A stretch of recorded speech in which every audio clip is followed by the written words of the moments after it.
In this video, we have demonstrated a number of strategies for controlling the risk of musculoskeletal injuries in the workplace. Remember, there are 6 main strategies for reducing the risk of injury. Communicate, body mechanics, tools and equipment, organize work, adapt the environment, and keep fit.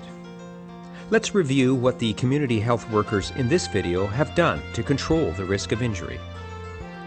Communicate. First, and very importantly, communication can prevent issues in the first place. The community health worker can call the office to clarify the care plan or report any concerns. Always know where a phone is. Use the Red Book to clarify the plan and share relevant information between team members. The community health worker clearly talked through the moves with the client before starting. The 2 community health workers communicated about the work to be done and assigned a lead before starting. The lead community health worker talked through the process with the other community health worker and the client before starting. Body mechanics. There were a number of examples of good body mechanics demonstrated in the scenarios. Let's review some of them. The community health worker used good posture even when just removing the footrests. Perfect. The community health worker moved carefully down as she lowered the legs. She let the client do the work and didn't pull her up. That's perfect. She squatted as the client sat down. This protects her back. That's very good. Okay, She put her knee up on the bed while setting up the lift instead of leaning over. Both workers knelt on the bed to prevent bending over and working in an awkward posture. And we're just going to sit on our bottom. We demonstrated a 2-person up the bed. It requires very little effort when done properly. We also demonstrated a 2-person to side of bed. That's a good buy.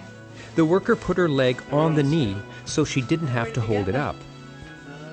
If a client falls back, the leg will be there to prevent a fall instead of pulling the client up. Tools and equipment. Items such as lifts and transfer belts can be helpful in reducing injuries, but you must use them properly or they may present new risks.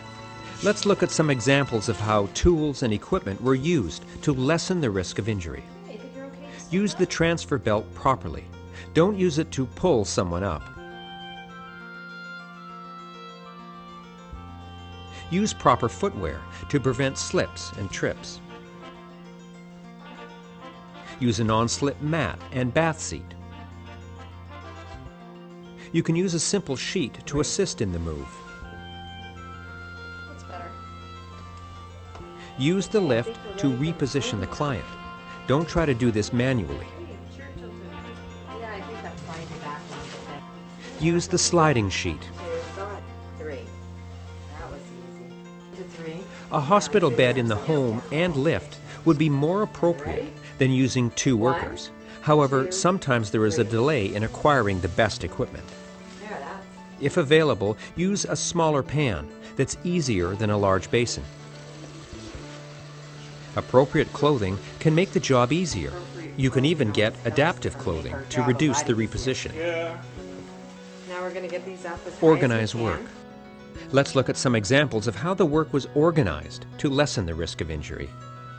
Okay. Ask Now the let's client take to your assist top you off as if they are best you able. can. Take a moment to sit down. Completing the care plan book offers a good So opportunity. have you ever been here before? When No, 2 staff are assigned, have a discussion to decide on a lead. Great. It says in the care plan that he's excited. Think through the process and try to do it with the fewest moves possible. Right. In this example, the workers brought the top down and pants up before starting to roll. Adapt the environment.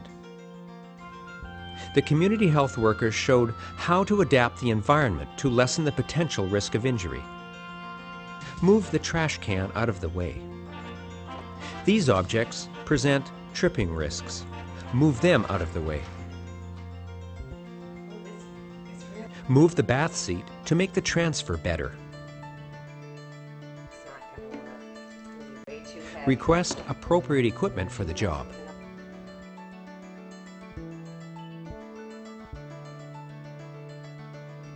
Keep fit. Finally, it's important to keep fit to lessen the possibility of injury. Remember to stay hydrated and take a stretch break between clients. Remember, by following these 6 simple guidelines, communicate, body mechanics, tools and equipment, organize work, adapt the environment, and keep fit, you can help to make your work site injury-free.